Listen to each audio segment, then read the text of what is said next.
ሰላም ቤተሰብ እንድናችሁ ሁላችሁም በያላችሁበት ሰላማችሁ ይብዛ ብያለሁ። ዛሬ አንድ ነገር ላስቸግራችሁም አይደለም ለራሳችሁ የሚጠቅም ነገር ነው ይዤ የመጣሁት እና በጣም ደስ ይላል።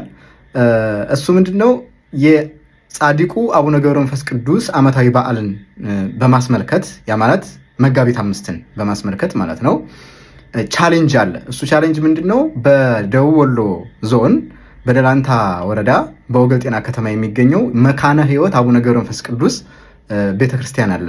እየተሰራ ነው ህንፃው እና ለዚህ ቤተክርስቲያን በ500 ብር 5 ጥርብ ድንጋይ ለጻድቁ ህንፃ ማሰሪያ የሚል ቻሌንጅ ተጀምሯል እስከ በዓሉ ድረስ ማለት ነው፣ እስከ መጋቢት 5 ድረስ። ስለዚህ ይህንን ቻሌንጅ በመቀላቀል ለአቡነ ገብረ መንፈስ ቅዱስ የቻላችሁ 500 ብር ወይም ደግሞ 5 የድንጋይ ጥርብ ወይ ደግሞ ሁሉም ሰው የቻለውን መስጠት ይችላል። 100 ብርም አንድ ጥርብ ድንጋይም ከዛ ያነሰ መስጠት ይቻላል። እግዚአብሔር አምላክ ለሁሉም ዋጋ ስለሚሰጥ ማለት ነው።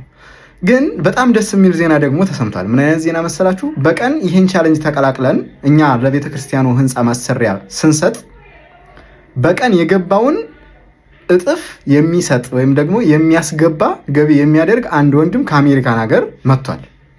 ስለዚህ ምንድነው የምናደርገው? ለምሳሌ ዛሬ እኔ ለ5 ጥርብ ድንጋይ 500 ብር ብሰጥ የሆነ ሌላ ሰውን ቢሰጥና እንደዚህ አይነት ብሮች ቢሰበሰቡ በቀን ለምሳሌ እስከ 50 ሺህ እስከ 100 ሺህ እስከ 200 ሺህ ብር ቢሰበሰብ ከአሜሪካ ያለው የጻድቁ ወዳጅ ወንድማችን እኛ ያስገባነውን በቀን አጠቃላይ እጥፍ አድርጎ ደግሞ እሱ ሌላ ያስገባል ማለት ነው። ስለዚህ ይህን ቻሌንጅ መቀላቀሉ ጥቅሙ ምንድነው? አንደኛ እኛ ለበረከቱ ተሳታፊ እንሆናለን። ሁለተኛ ደግሞ ምንድነው እኛ በኮንትሪቢዩት ባደረግነው እጥፍ ደግሞ ከአሜሪካን ሀገር ያለው ወንድማችን ይህን ቻሌንጅ ተቀላቅሎ እጥፍ ሊያስገባ ነው ለቤተክርስቲያኑ ማለት ነው።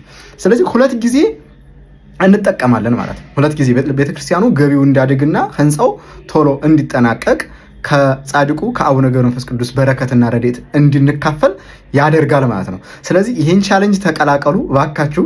የቻላችሁትን 1 ጥርብ ድንጋይም 5 ጥርብ ድንጋይም ብቻ ቻሌንጁ ይህን ይመስላል። ደብሩ ሰበካ ጉባኤ የህንፃ አሰሪ ኮሚቴ አካውንቱን እዚህ ጋር ላይ ከዚህ ቪዲዮ ላይ አታች አደርግላችኋለሁ። ይህንን ቻሌንጅ በመቀላቀል የጻድቁ በረከት ተሳታፊ ሆኑ። ህንፃውንም ቶሎ ተጠናቆ እንድናየው ሁላችንም የእግዚአብሔር ቤተ መቅደስ ተሰርቶ ስናይ ሁላችንም ደስ ስለሚለን ማለት ነው እና ይህንን በረከት ጥሪ ነው እያስተላለፍኩ ያለሁትና ይህን ጥሪ ተቀላቀሉኝ።